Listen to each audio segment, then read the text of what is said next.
Be sure to join our Bring the Funk fan club. Every dollar that you give to us supports our daily digital show. There's only one daily digital show out here that keeps it black and keep it real. As Roland Martin Unfiltered. Support the Roland Martin Unfiltered daily digital show by going to RolandMartinUnfiltered.com. You can make this possible. Of course, you have all of this conversation dealing with critical race theory. 1619 Project, folks, is not critical race theory. And one of the folks who has spoken out, we talked about this last Friday, was a black woman from Florida talking to the State Board of Education about critical race theory not teaching the truth.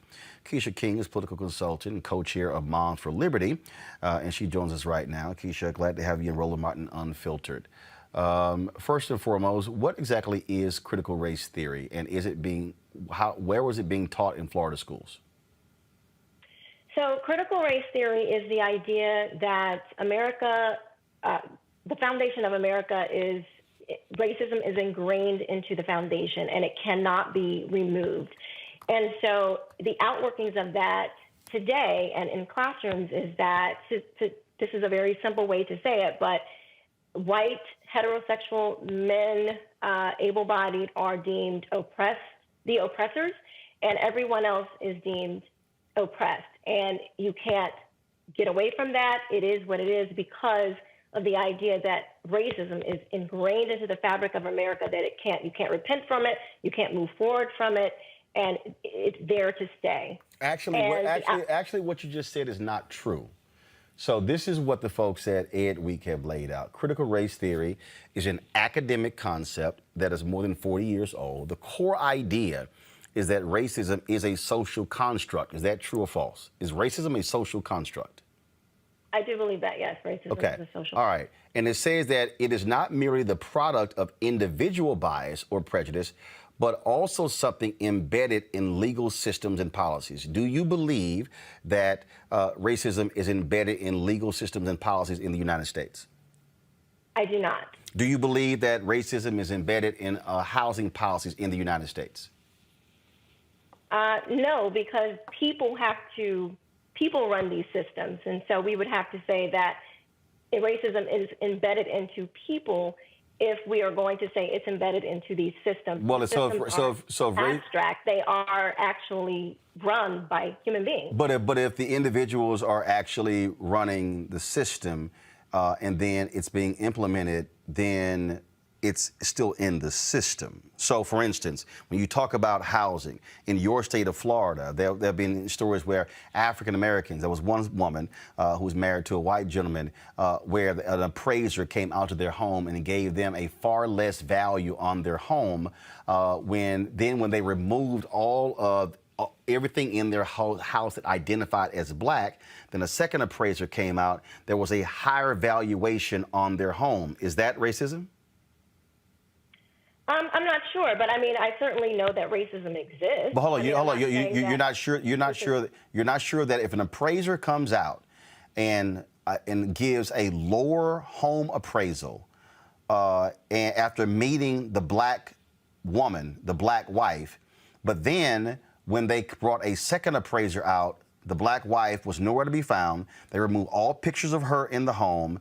They removed anything, black art or whatever. Then all of a sudden there was a higher appraisal value. Same house, exact same house. But all of a sudden it's got a higher appraisal value. Is that not racism in housing? For me, I would have to have more information. That doesn't necessarily mean that it could be racism. Well, what do you think it is? What do you think it is? I don't know, but I wasn't there. I would have, for me, I would have to have more information. So let me ask you this question: Do you believe that systematic redlining of communities where black people live, is that racism? Redlining? Yes. Yes, that was racism. But isn't that systematic? Because that was a system that was actually imposed by banks. It was imposed by the federal government. It was actually a part of federal policy. Is that not racism?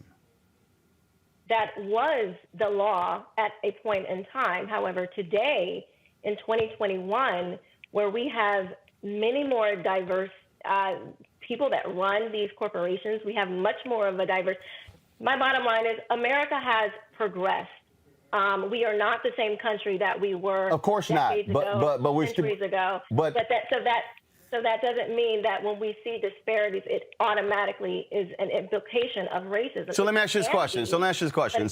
It's not always the case. Okay, so if you're seeing disparities, in terms of in this country, if you're seeing disparities in terms of African Americans, whether in executive suites, if you're seeing that, if you're seeing the same thing in other areas, what would you attest to? If you all of a sudden you look at Silicon Valley, if you see in companies on the West Coast, and you see 1.5% or even fewer black folks working at those companies, what do you say is the problem?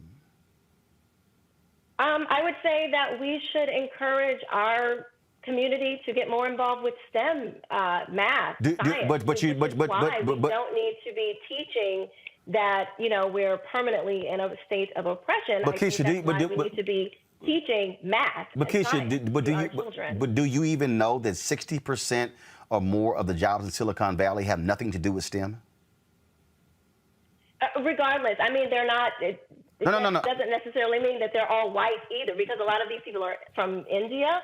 A lot of them are Asian, so they're not. It's not that they're just white people running these things. I mean, there are other so that's not problematic that have dominance in those industries as well. And I just believe that we should be afforded those same opportunities to progress into those industries. But right there, you said we should be afforded those opportunities. There have been African Americans who have worked at companies like Google and Facebook who have said, who were there on the recruitment side, who have said that those companies refuse to hire and recruit from HBCUs, refuse to have programs. And so black folks who worked in those companies, who were advocates, who said that what you just described, we should have an opportunity, what they say is opportunity was not given. They wouldn't even, and in fact, what they would even do is they would even have a sliding scale, would go, oh, because they didn't come from Stanford or Harvard, yeah, that's not going to work. So when you say the opportunity, but isn't that also racist when you don't even want to recruit from HBCUs, when you look at an HBCU education as less than, when you're not providing those level of opportunities, when your remark, well, they don't fit into our culture. What do you ascribe that then? I mean, these are individual circumstances. I'm not going to blanket the entire black community as being less than, because I'm sorry, I didn't say less than, but that's them. Telling me that they didn't, because I know plenty of success. I'm looking at you. You're a very successful black man. Well, guess what? Plenty of very successful. But hold up. I'm not saying that is without struggle. I'm not saying that is without competition. No. That is without any of those things. But you left out racism. I don't believe that racism is our primary problem in America today. No, but that's not what I said. That's not what I said. What I'm saying is, but you did leave out racism.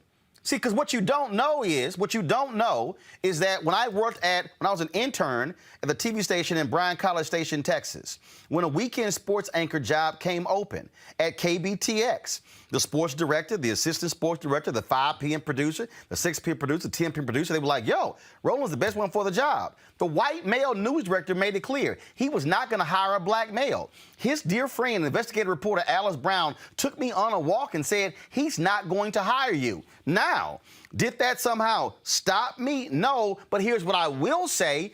Did that actually have an impact? First of all, it impacted me economically because I did not get that particular job while I was in college. But here's the whole point. Why should racism prevent me from being able to get a job? Yeah, the guy's name was Jeff Braun. I still call his name out.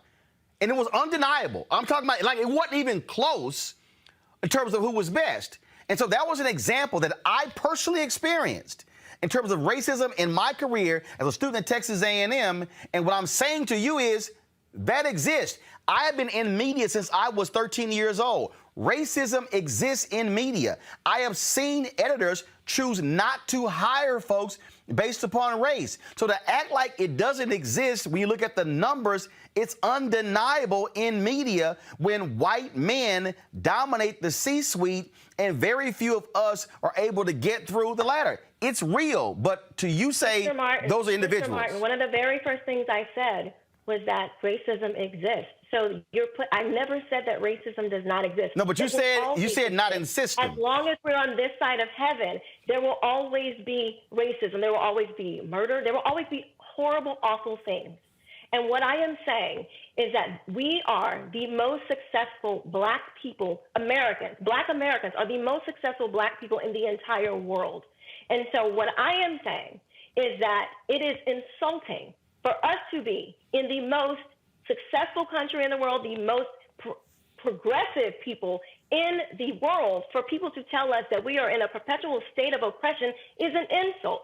I am not telling my child that they are limited by their skin color. I will never tell my children or myself. Is that what critical race theory does? Is a burden to me. Is that what critical race theory does? Because again, you spoke at the Florida State Board of Critical race theory is the idea that racism is ingrained into the nation and all the institutions, and there is in all the organizations, and there is no way to remove it.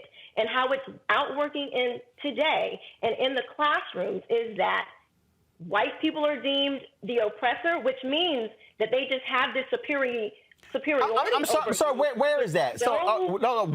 Where in Florida? And we're just automatically oppressed. Where in Florida is critical race theory being taught? Where?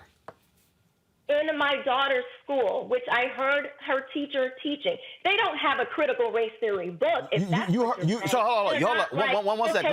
Hold on. Open up your critical race theory. Hold on 1 second. 1 second. 1 second. Okay. They're not saying. No, 1 second. 1 second. You said you heard your daughter's teacher teach critical race theory.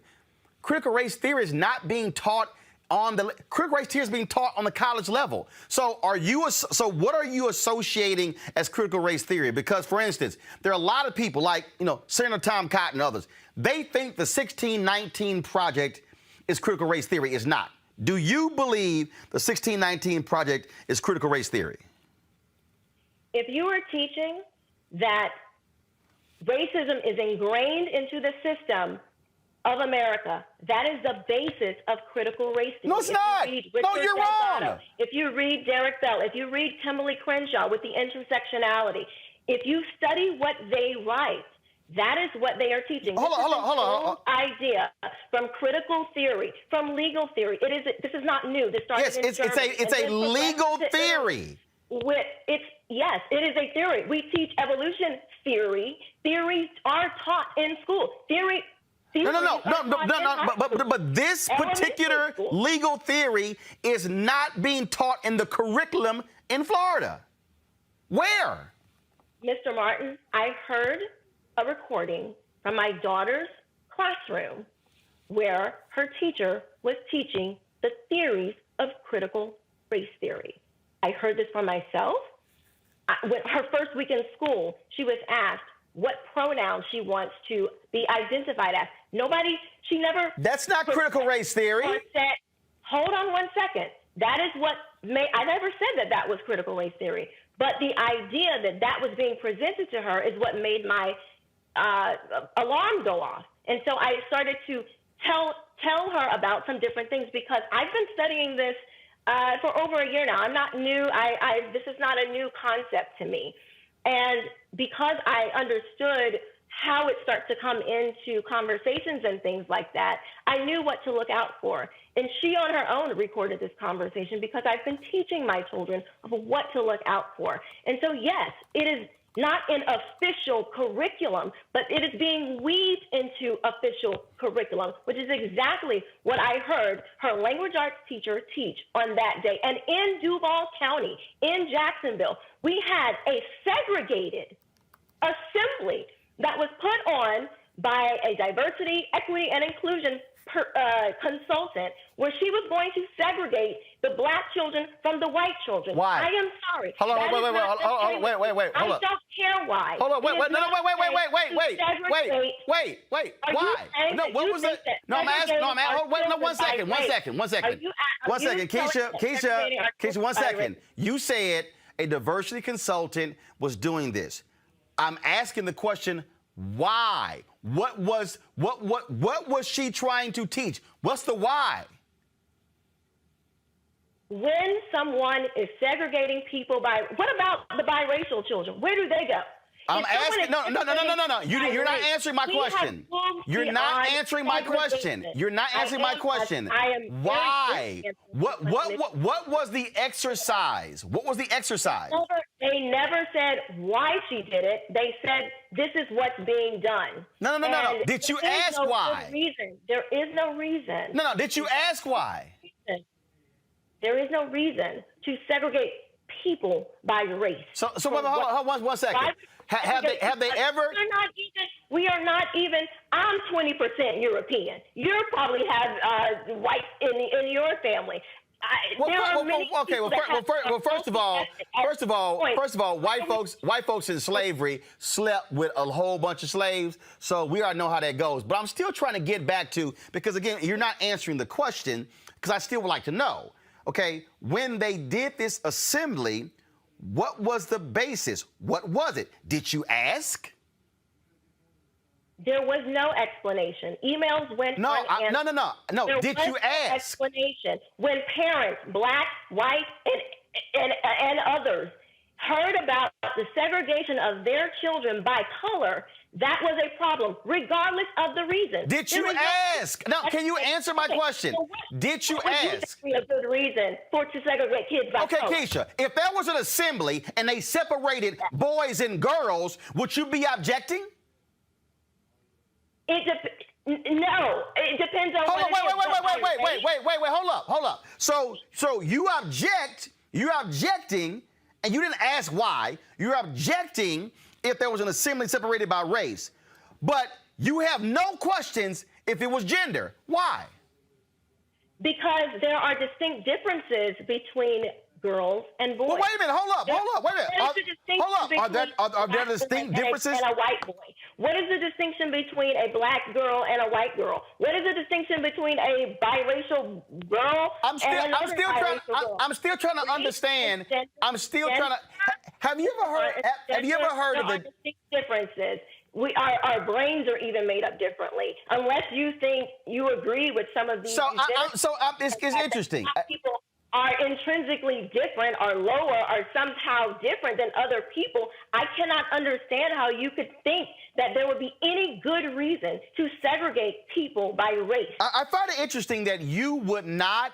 I find it interesting. Why would we segregate people by race? I find it interesting that you would object. I find it interesting that you would say, oh, no, I wouldn't object to an assembly that was girls and boys, but you object to one based upon race, and you still haven't answered my question. Why? What was the purpose of them separating? What was it? I don't know the reason. I don't have to know the reason. No. Did you ask? There is no reason. Did you ask? So wait a minute. Okay, see, now I'm confused because you wouldn't ask why a separate assembly for boys and girls, but now you wouldn't. But you said I would have to ask if it was about race. That makes no sense. I think it's very obvious, and boys and girls are different. And there are legitimate things that boys experience at certain ages and legitimate things that girls experience at certain ages. So maybe, yes, there would be a reason biological reasons why you would want to, segregate the children by gender.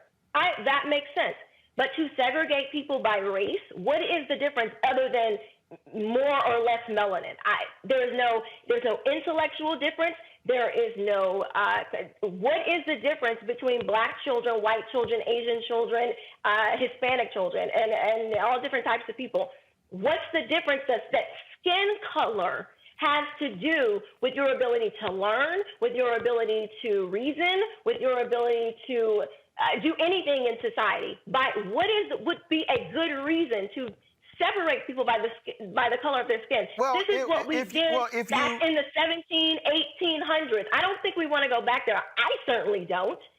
And I would dare anybody try to tell my kids that any person is better than them based on skin color. And I can't believe that you would even think that that is something acceptable. Well, first of all, first of all, I use my brain.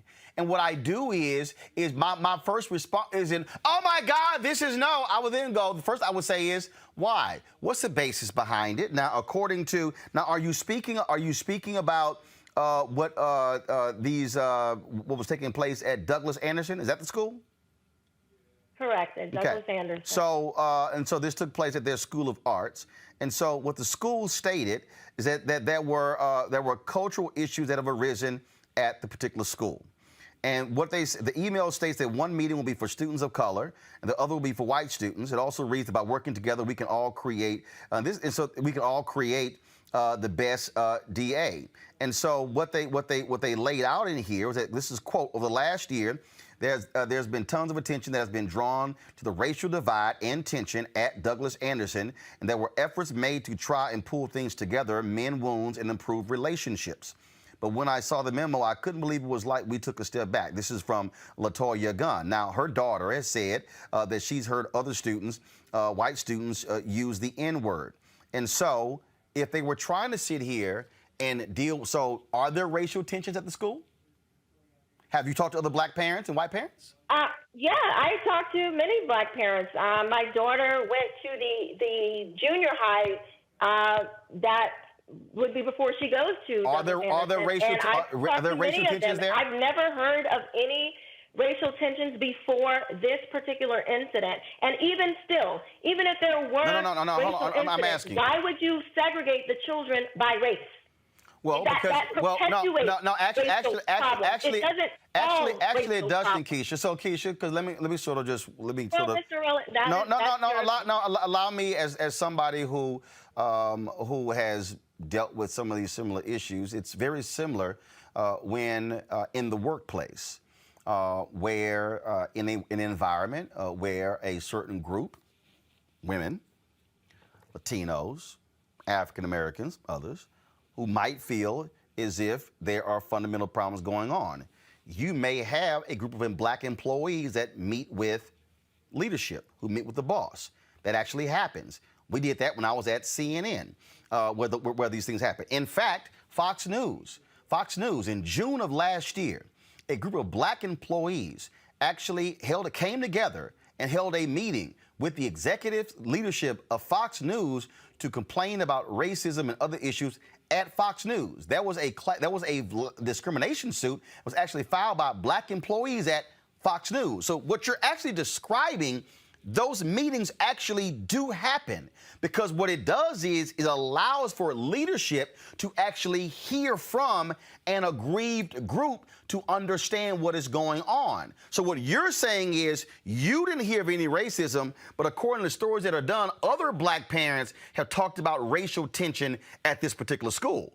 So if that's the case, do you believe that if there's racial tension in a place, that a group of black students should be able to gather to express their feelings directly to the leadership of the school? Should that happen? If the individuals affected, black, white, other, whatever no, that's you not are, what I asked you. I asked you a specific question. If you want to take, if you want to take that grievance to the leadership of an organization, a school, wherever it may be, by all means, go ahead. But to take the entire organization and say, even if you had nothing to do with it, even if you're not experiencing the same thing, and just say, we're going to separate the black folks over here, so and put the white folks over there, how is that?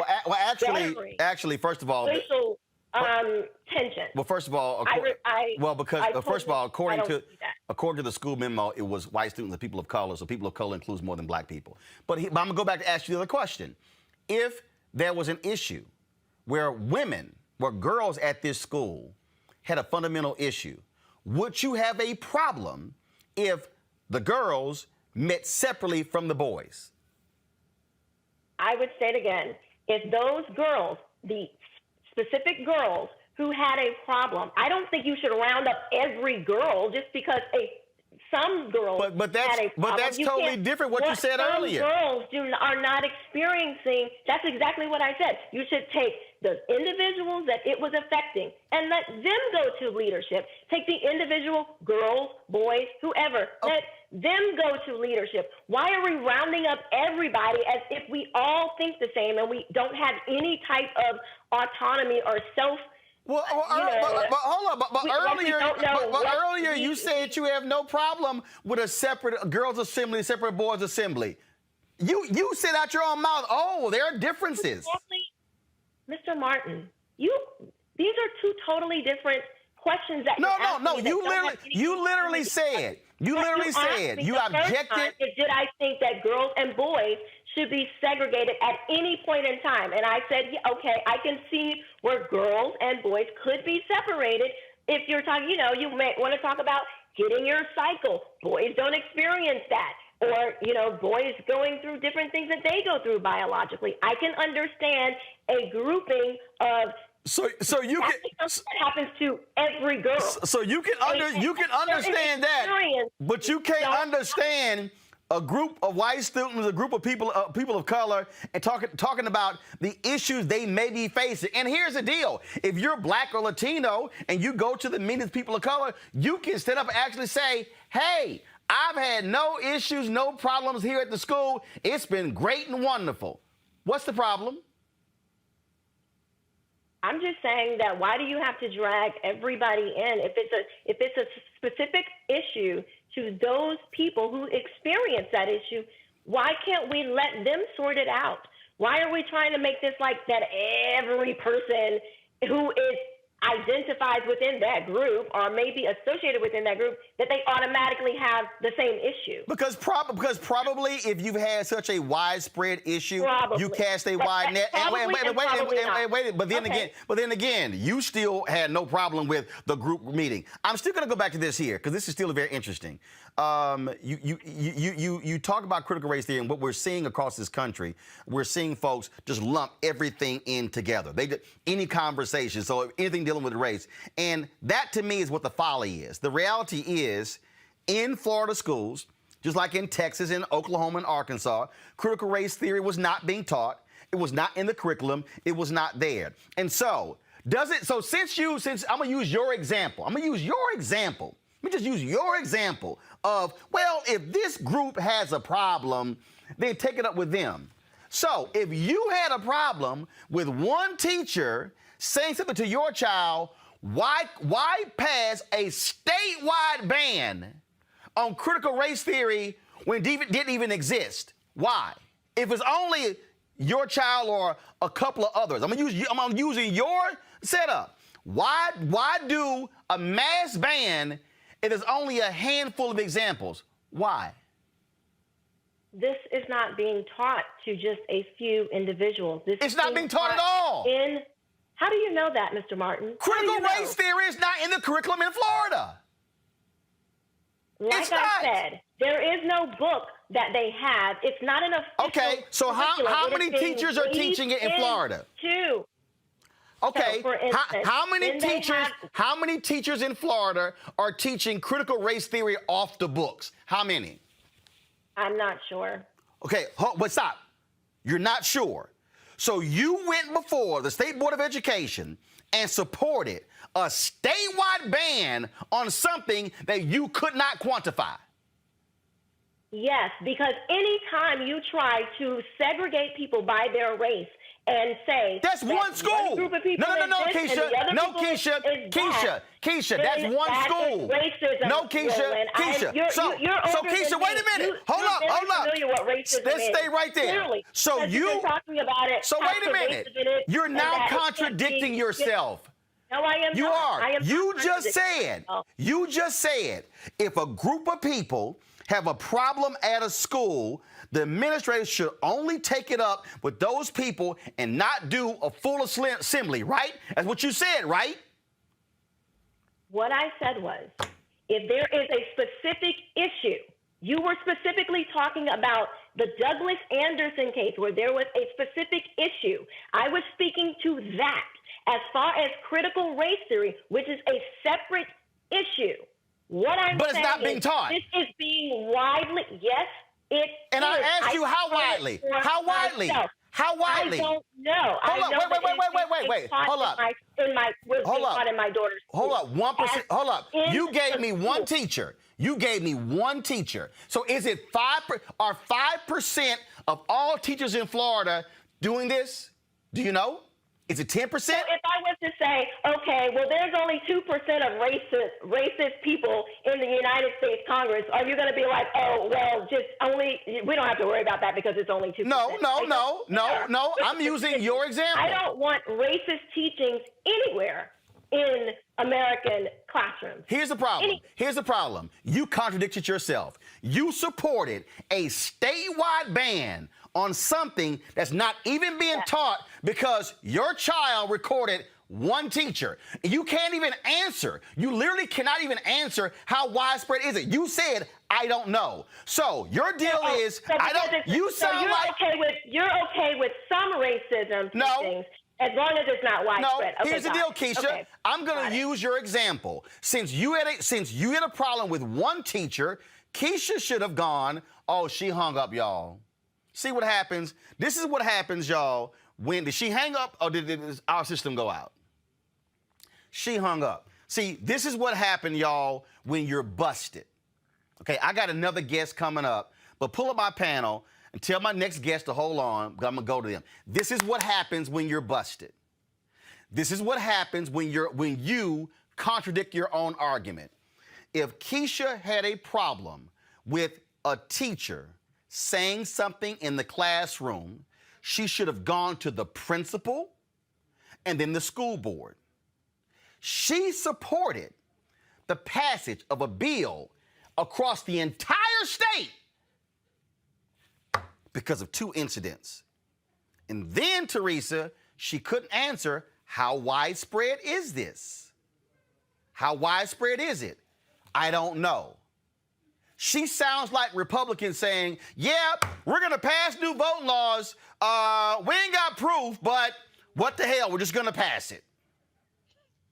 Yeah, I mean, Keisha, is obviously, I looked at her social media account while you guys were discussing because I was just so curious about, where some of her ideas of how she came across this topic. And part of it is, even in her, mini bio, and it goes to a point here, but the mini bio, it says like rising star in the GOP, it's just mom, so, and then if you go on the timeline, it says, she was just on a program with Fox News. And so, again, I understand her profile. So I understand she is on message. But what I don't understand is the ignorance that we choose to have. I think education is a strong component here. I think most of it she was grasping, but then the contradiction of what she was saying also put her backwards in her original position. Because you can't agree with some portions of, I agree, I disagree with them separating blacks and whites, but I agree with them separating girls and boys. Like that, it just doesn't make sense because what happened to the kids where, that they want to choose who they want to be? So, I mean, there's so many issues here, and I think that's really just surrounding her statement. But again, it also shows that the GOP is not... Bring her on. Okay, all right. So apparently Keisha wants to get back on. So Keisha, come on back. But here's the deal, Ben. I stand by my position. You can't support a statewide ban, every school district, every classroom, because of one teacher and your daughter. Yeah, I would like to ask Sister Keisha if we found more provable instances of racism than she found of provable instances of critical race theory being taught. Would she support the existence of critical race theory? I mean, since it's like almost like an all or none proposition with her. Because then my second question would be, when's the last time she actually can say that she personally experienced racism in this country? because I think she's vacillating back and forth between racism as an individualist construct, something that an individual is responsible for. And that's usually what conservatives do to make sure that this structural system is never held accountable by saying, oh, that's an individual racist problem. So I do want to kind of know if we found more examples of racism than she found of examples of critical race theory, would she go before the board and support critical race theory? Hey, y'all, what's the status of Keisha? All right. So let me do this here, y'all. Okay, we gonna come back later in the show with part 2 with Keisha. Okay, so is my next? Okay, she's picking up now. Okay, because I still want to know again how. Okay, Keisha, you there? I don't know what happened, sir. Okay, so I'm still. So Ben Dixon, you had a question for Keisha. So Ben, go ahead and ask her the question, and let's see if she answers your question. Yeah, no, it's a simple question. If we were to show you provable, objective examples of racism, more examples of racism than you found examples of critical race theory being taught, would you go before the Board of Education with the same energy and the same fervor and demand that we do something about racism, since you put that metric out there in terms of how many times you saw critical race theory being taught? I would stand up against racism anytime I saw it, absolutely.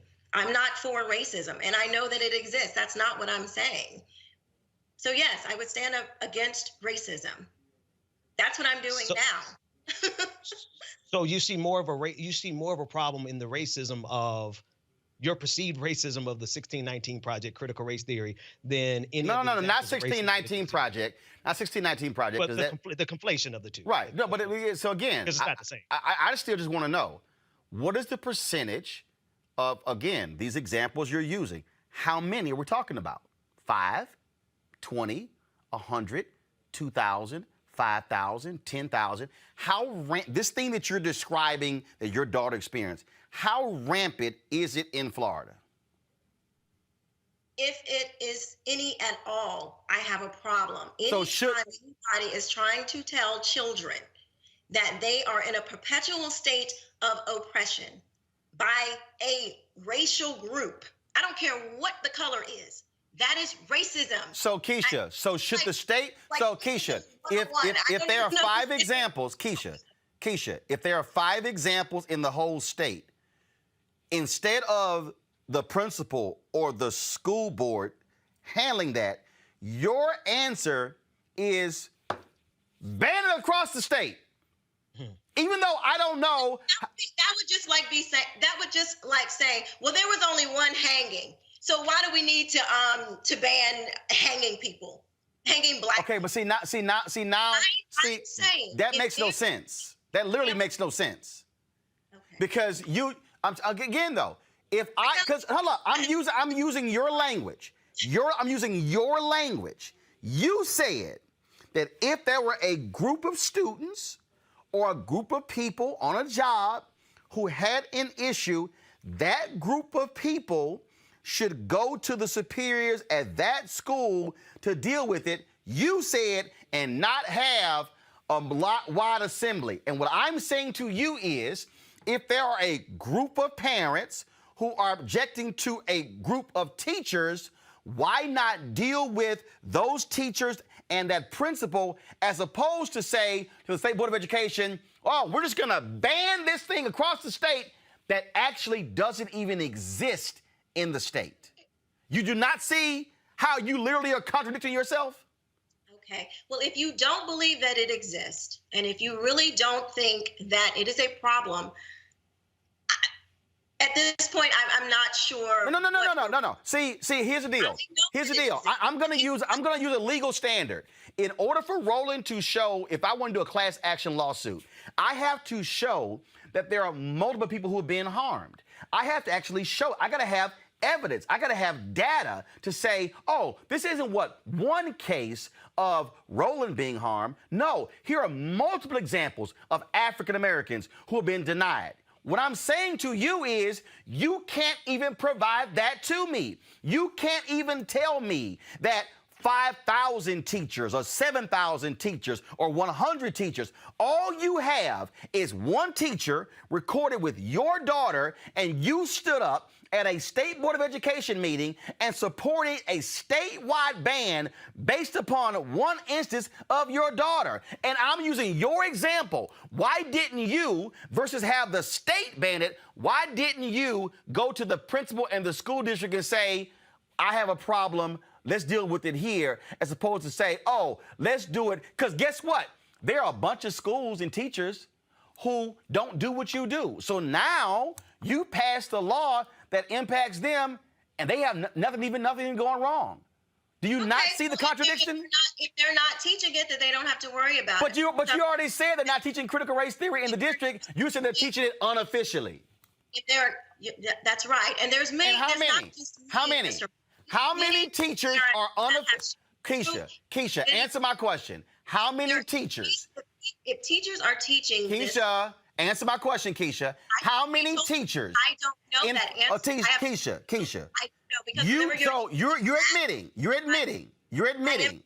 So Keisha, right? you are admitting you do not know how many teachers in Florida are teaching unofficially critical race theory. All you know is one. No, that is my personal experience. Okay, how many then? Give me a number. How many? There are many parents. How many? No. I don't want many. Give me a number. What's many? 10, 30, 50, 100? Parents who have seen things in their schools. How many? Hundreds. How many? Just in my universe. How many? Countless stories. No. How many? No. I didn't ask for countless or many. How many? I don't have a number. So you have a number. How many school children in Florida? You're right. No, Keisha. I don't have a number. Keisha, how many school children in Florida? In the Duval County School District? No, in the whole state. I'm not sure. Millions. Okay. Sure. There are nearly 3 million students in public schools in Florida. And you supported a statewide ban that's not even impacting you, and you can't give a number.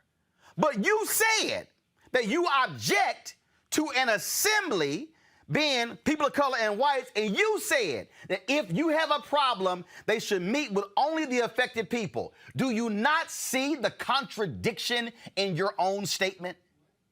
No, I do not, and here is why. Okay. Because you have individual isolated incidents where there is no the part that you're missing, Mr. Martin, is that even though it's not written in curriculum, this is your same argument that racism is everywhere. It's not written into law, but it's still everywhere, according to you. No, actually, you're wrong. Because when I look at Georgia voter suppression law, when I look at Texas, and I look at the fact that the Texas voter ID law, 5 federal judges deemed it discriminatory against minorities and ruled it unconstitutional, I would say that's writing it into law. So you're wrong. You're stating that. No, what I'm stating is that 5 federal judges ruled the Texas voter ID law was unconstitutional and discriminated against minorities. So what I'm arguing is that law that was written, that was discriminatory as it was written. So yes, you're correct. If racism is being taught in schools, even if it is unofficially taught, what is wrong with saying, okay, you know what? This type of teaching it's not going to be taught at all. I would say this here. I would say it would be nonsensical.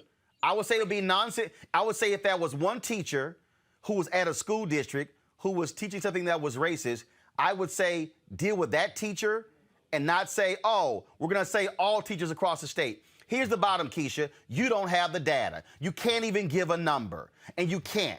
And what I'm saying is it's nonsensical for conservatives in these states passing statewide bans on something that's not even being taught, and you don't even know how significant it is. So, and here's the whole piece. Critical race theory is not a part of the curriculum. It doesn't exist in Florida schools or Texas or Oklahoma or Arkansas. And for the people who say it is, you simply can't provide the data. So, I appreciate it. You give your final comment. Go ahead. That said that, racism, was not really a problem, and they didn't think that slavery should have been abolished either. So I'm guessing that's what it. Christ. That's just totally nonsensical. It makes no sense at all. And the bottom line is this here: you can't even provide an actual number. You use words like many and a lot. Those are the words that people use when they don't have the numbers to back them up. So that's why I'm simply saying you might want to be specific. You might want to have folks bring it in, but you don't have it. You don't. And so what you chose to do is to say, oh, I want to kill a fly, I'm going to fire a bazooka. And again, your own example at Douglas contradicts what you did before the State Board of Education. And so good luck for Moms for Liberty. I hope to spend some time in Florida. And yeah, I'll certainly be talking about the issue, how race does impact us in our society. And we're going to call out on every level. And we're also going to call out those politicians who support these racist voter suppression policies that we see existing, especially there in Florida as well. So we appreciate it. Thanks a lot. Thank you. Folks, back to our Roland Martin Unfiltered video in just one moment.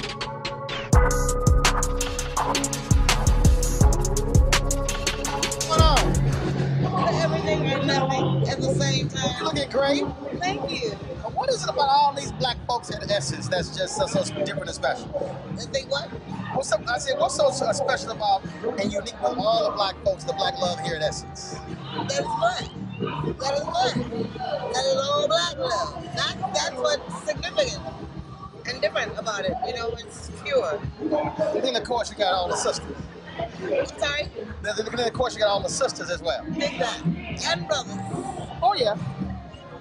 Things going well for you? It's going real well for me. God's been real good to me. Still being good to me. I'm just doing what I got to do. Oh, it's always good seeing you. Thank you so much. I love this. We got to mix it up a little bit. I love that. I feel you, baby. If you ain't regular, you can't have regular pockets. All right, folks, each and every single day here on Roland Martin Unfiltered, we're going to feature that Essence Festival Coca-Cola throwback moment leading up to, of course, this year's 2021 virtual Essence Festival. Because of COVID, they're not having the big gathering in New Orleans, but they will be virtual. And so on June 26th and June 27th, two weekends, June 26th, June 27th, July 3rd, July 4th. Essence Festival will be virtual. You can simply go to their YouTube channel, the Facebook page, and go to essence.com to actually watch it. You're going to have the workshops in the daytimes beginning at 2 p.m. And then, of course, the concerts beginning at 6 p.m. Eastern every single night, going until 10 p.m. And so we look forward to sharing with you some of our throwback moments. That, of course, was Shaka Khan from the 2016 Essence Festival. So we've got some great stuff dipping into my archives to show you. And we're going to do that every single day right here on Roland Martin Unfiltered. And we're going to be sharing photos on my social media. So go to Instagram, go to Facebook and Twitter, Snapchat. You'll be able to see those throwback moments as well. And so we're going to give you guys an email to share some of your Essence Festival throwback photos and video that we're going to be sharing with the audience. And we certainly look forward to doing that.